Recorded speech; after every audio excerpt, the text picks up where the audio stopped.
오늘은 여호수아 14장 6절에서 15절. 제목이 뭐라고요? 밀어붙여 불어. 밀어붙여 불어. 이게 이 전라도 사투리입니다. 밀어붙여 불어. 네, 좋습니다. 자, 우리 한번 다 같이 제가 먼저 읽겠습니다. 6절 읽고 여러분 7절 읽어주세요. 어느 날 유다 지파의 대표들이 길갈에 있는 여호수아에게 찾아왔다. 그 중에 그니스 사람 여분네의 아들 갈렙이 여호수아에게 이렇게 말하였다. 우리가 가데스 바데아에 있을 때에 여호와께서 그의 종 모세에게 나와 당신에 관해서 하신 말씀을 당신도 잘 알고 있을 것입니다. 내가 40세 되던 해에 여호와의 종 모세가 가데스 바네아에서 나를 보내며 가나안 땅을 탐지해 오라고 지시하였습니다. 그래서 나는 보고 느낀 사실을 정직하게 보고하였습니다. 그러나 나와 함께 갔던 내 형제들은 백성들에게 겁을 주어 그들의 간담을 썸나게 하였습니다. 그러나 나는 나의 하나님 여호와를 전적으로 따랐으므로 모세는 내가 밟은 땅을 나와 내 자손이 소유하도록 하겠다고 약속하였습니다. 여호와께서 그때 이후로 광야 생활을 거쳐 오늘에 이르기까지 45년 동안 나를 생존하게 하셨습니다. 보십시오. 내 나이가 85세이지만 모세가 나를 정찰대원으로 보내던 그때와 마찬가지로 나는 지금도 여전히 건장하여 나다니는 것은 물론 전쟁에 출전하는데도 아무런 지장이 없습니다. 그러므로 내가 정찰 보고를 하던 그 날에 여호와께서 나에게 약속하신 이 산간지대를 나에게 주십시오. 그때도 당신도 그때 우리 보고를 듣고 들어 알고 있겠지만 이곳엔 거인 안악 자손들이 살고 있고 또 그 성들도 크고 견고합니다. 그러나 여호와께서 나와 함께 하시면 여호와의 말씀대로 내가 반드시 그들을 쫓아낼 수 있을 것입니다. 그래서 여호수아는 갈렙에게 축복하고 헤브론을 그에게 주었다. 그때부터 오늘날까지 헤브론은 그니스 사람 여분네의 아들 갈렙의 소유가 되었다. 이것은 그가 이스라엘의 하나님 여호와를 전적으로 따랐기 때문이다. 다 같이 헤브론의 옛 이름은 길앗 아르바라고 불렀는데 이 아르바는 아낙 사람 가운데서 가장 위대한 인물이었다. 이스라엘 백성이 정착하자 그 땅에 전쟁이 그쳤다. 아멘. 자, 그 내용이 옛날에 정찰 갔을 때 정탐꾼들이 12명이 갔었잖아요. 그중에 2명은 나가서 싸우자고 10명은 막 아니다 우리들은 죽는다 막 이랬던 그 내용들 그 가운데서 하나님이 함께 하시면 준다고 그랬던 그런 내용들을 이야기하고 있는 것입니다. 여러분 갈렙 있죠.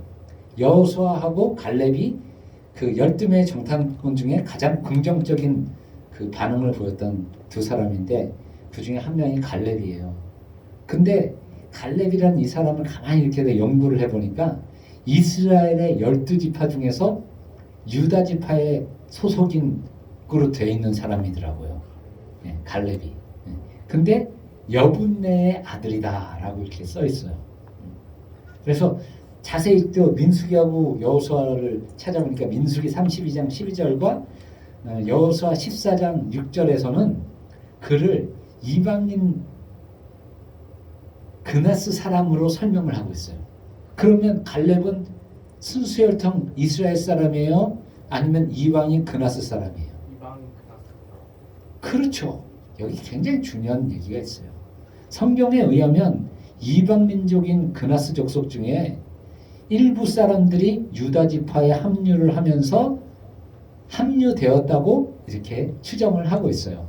그러면 하나님께서 이 위대한 갈렙을 사용하시는 것을 유대를 통해 순수한 사람을 통해서 역사하셨어요? 아니면 이방인을 통해서 역사하셨어요? 그렇죠. 이 말은 이스라엘만이 선민이 아니라는 거예요. 이방인도 하나님께 참된 정말 사람이라면 하나님이 그 사람이 하나님의 말씀을 읽고 기도하면서 도전한다면은 밀어붙여버려.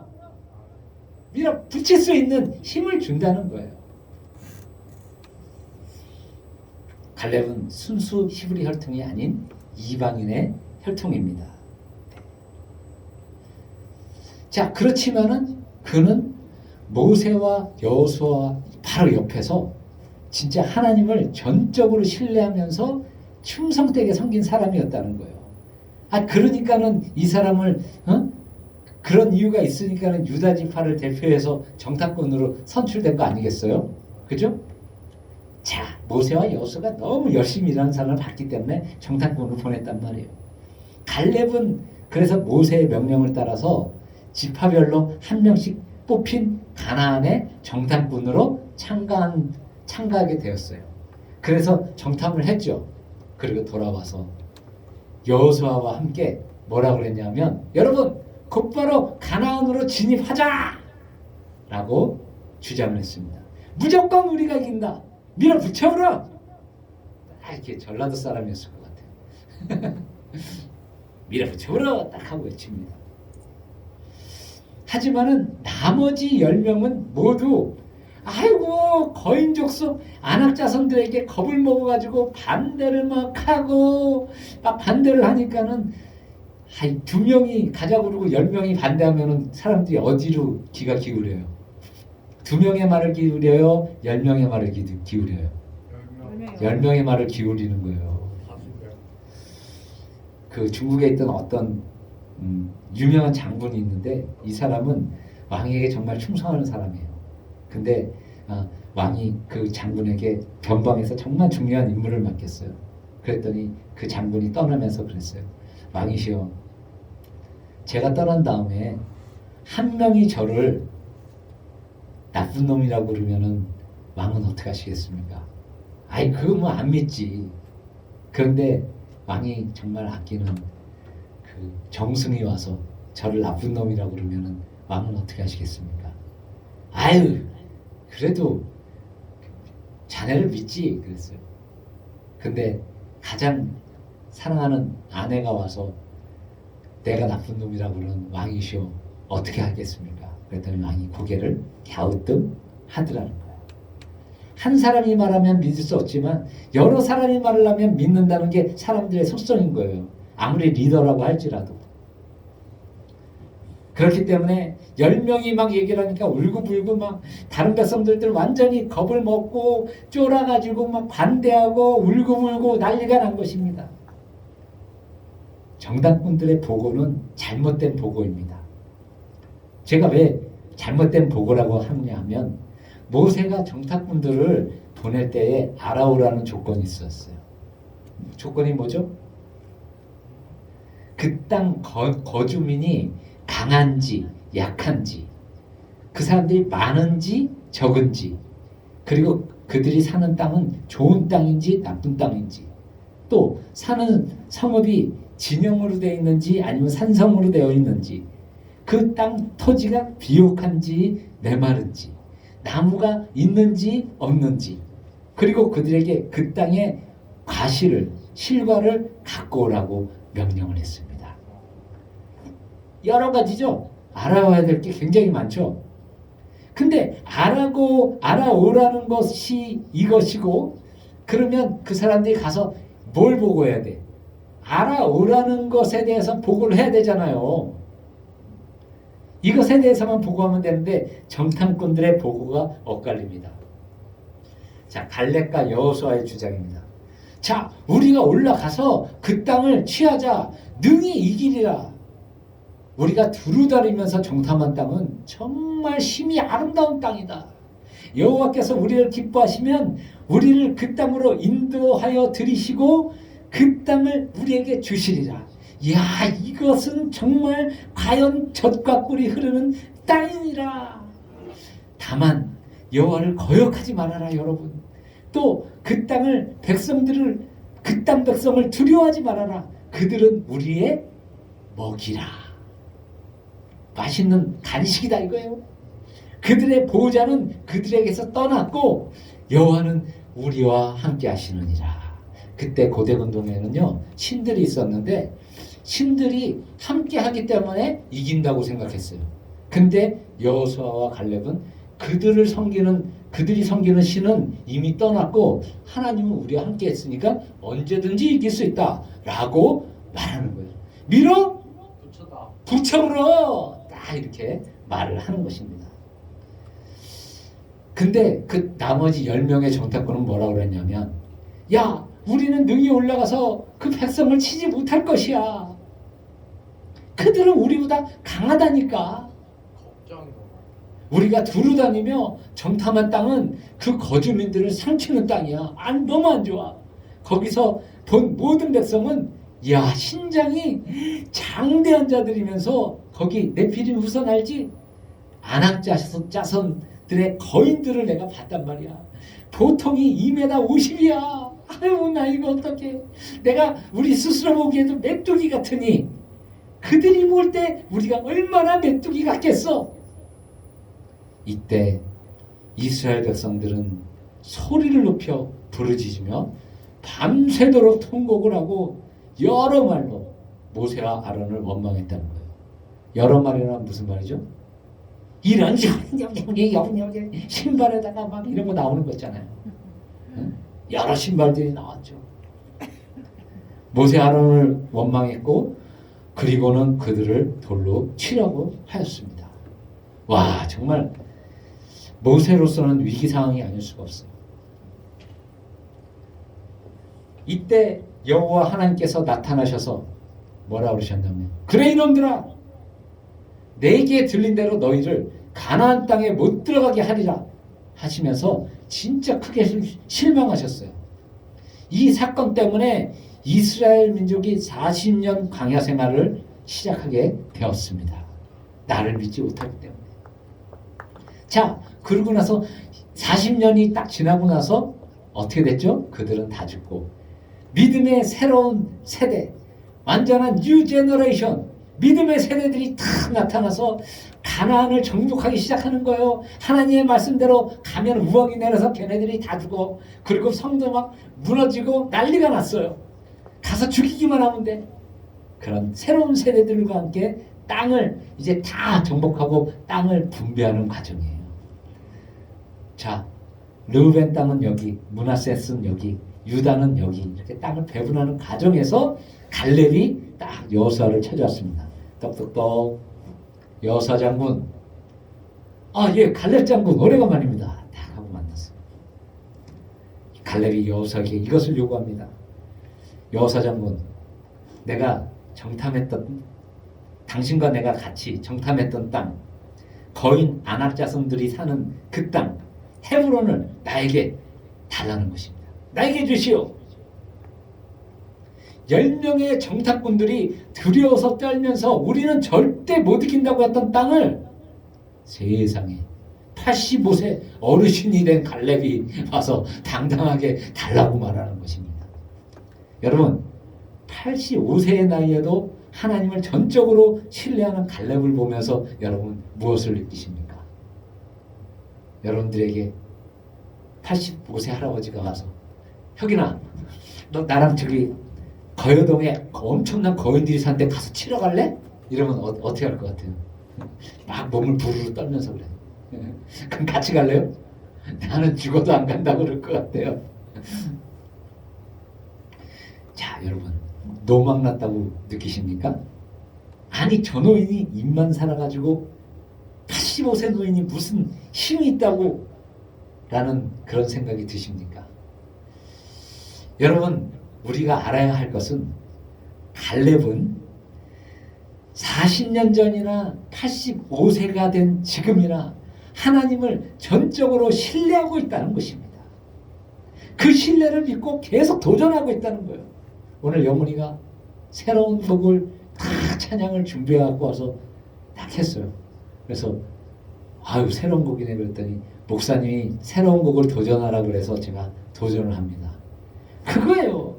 내가 그냥 한 말을 믿고 얘는 새로운 곡을 도전을 한 거예요. 오늘 찬양 좋았어요, 나빴어요?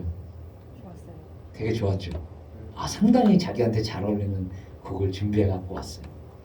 이렇게 하나님의 말씀을 듣고 도전하는 자에게 하나님께서 말할 수 없는 은혜를 베풀어 주시는 거예요. 이 갈렙의 이 신뢰는 나이가 적고 많음이 아니고 겉모습이 젊거나 세태함을 떠나가지고 언제나 늘 변함없는 신뢰와 충성심과 도전심을 갖고 있다는 것입니다. 이게 이게 우리가 신앙생활할 때 중요한 거 아니겠습니까? 이거 갖고 나가야죠. 이거 가지고. 갈라디 이 산지를 내게 주소서라는 이 선포는 내가 비록 나이가 많을지라도 하나님이 함께 하시면 그들을 몰아내고 이 땅을 차지할 수 있다는 믿음의 선포인 줄로 믿습니다. 여러분들도 그런 믿음의 선포를 하시기 바랍니다. 내가 비록 지금 이런 모습일지라도 하나님이 함께 하시면 나는 언제든지 잘할 수 있어. 이 믿음이 여러분들의 인생을 끌고 가는 키가 된다는 거예요. 하나님께서 함께 하시고 일해 주시니 밀어 붙여물어. 아멘. 밀어붙이면 됩니다.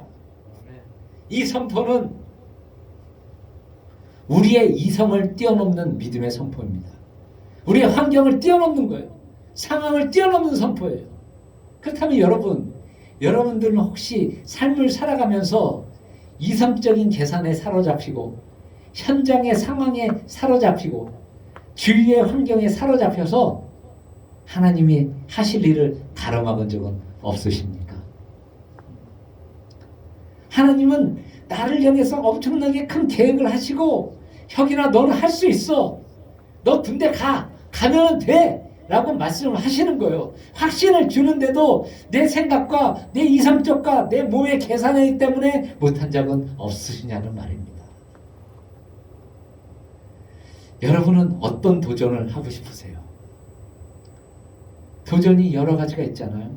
어떤 사람은 생명을 살리는 일에 도전을 하기도 하고, 목사님 같은 경우는 개척교회를 살리는 일에 도전을 하고 있어요. 그리고 우리 청년들을 살리는 일에 도전을 하고 있는 거예요. 제가 영화 신들러 리스트라는 거를 제가 봤거든요. 그 신들러라는 사람은 어떤 사람이냐면 이 사람은 나치 당원이에요. 그런데 돈도 없고 한량이야. 그런데 어느 날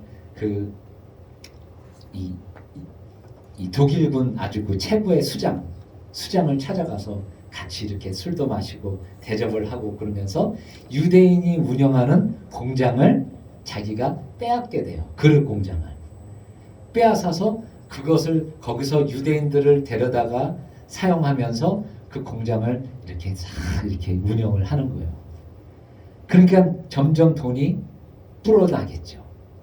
그런데 거기에 유능한 그 공장이 크게 성장하는 데는 그 유능한 유대인 회계사 이자크 스탠이라는 사람이 있어요. 이 스탠이 정말로 돈을 굴리는 데는 아주 기가 막힌 기재야. 그 스탠이 근데 유대인이면서도 이 신들러를 하나님처럼 떠받들고 너무 잘했어요. 근데 이 스탠이 이런 생각이 들어요. 근데 그때는 이 독일군이 유대인들을 막 죽이고 그러는 학살하고 그런 시대였어요. 거기에 그 젊은 그 대장이 있었어요. 이 독일군 대장 아몬 게트라고 해요. 아몬 게트는 기분이 나쁘면 유대인을 그냥 바로 그 자리에서 총을 쏴버려요. 그리고 친구들하고 술 마시다가 한 남자를 저쪽으로 뛰라고 그래요. 그리고 그냥 쏴버려요. 그리고 한 유대인 소년이 자기 그 욕조를 깨끗이 안 닦았다는 이유로 그 자리에서 총살을 시켜버리는 그런 사람이에요. 그 사람은 유대인들은 피가 더럽다라고 생각해요. 그래서 자기 독일군의 피와 유대인의 피는 다르다라고 생각해요. 신들러도 돈을 버는 데만 유대인들을 사용했지 나쁜 사람이었어요. 근데 신들러가 그렇게 아몬게트가 사람들을 죽이고 그러는 그 가정들을 보면서 삶의 회의를 느껴요. 뭐냐면 자기는 돈도 많아요. 사랑하는 아내도 있고 그리고 자기가 좋아하는 여자는 언제든지 바꿀 수도 있고 자기가 모든 걸 다 누려요. 이 시대적 상황 때문에. 그런데 사람들을 그냥 사람 목숨을 그냥 막 죽이는 그런 모습들을 보면서 마음속에 괴로움을 가져요. 그런데 이 신들러가 운영하는 그 공장은 유대인들이 서로 들어오려고 그래요. 거기 가면 일단 먹고 살 수 있고 안정감이 있어요. 그러니까는 거기서 일하는 그 여성 이 여자 직원이 와서 사장님 죄송한데 저희 어머님도 여기 들어와서 일하시면 안 될까요? 다 이렇게 얘기하니까 단번에 내가 왜 그래야 되지? 끊어버려요. 근데도 그런 사람이에요. 그런데 어느 날 이제 군인들이 유대인들을 쫙 끌고 이렇게 가는 거예요. 여기서 신들러가 변하는데 군인들이 착착착착 걸어가고 유대인들이 걸어가고 거기에 빨간 옷을 입은 예쁜 어린아이 하나가 같이 막 경례하면서 따라가요. 그리고 그 일이 있은 후에 한 달 뒤에 독일 정부에서 이 연락이 와서 너희들이 독일군이 죽인 모든 사람들 다 화장을 시켜라. 그래서 시체를 파내갖고 화장을 시켜야 되는 거예요.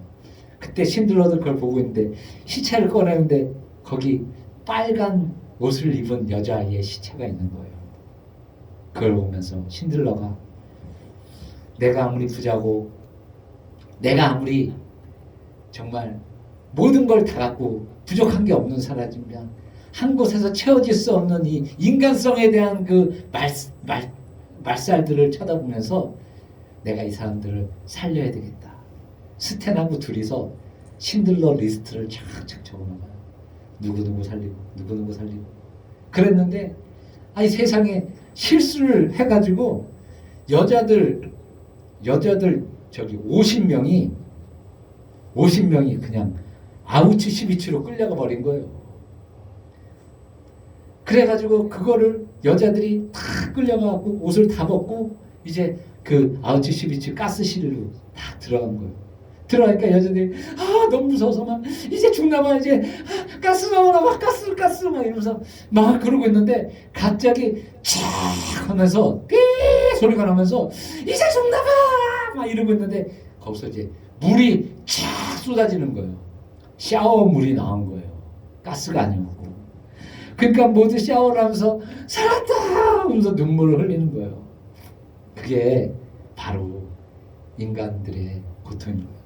신들러가 그 아우슈비츠에 있는 그 사람들을 때려오기 위해서 자신의 재산의 절반을 아몬게트에게 다 갖다 줘요.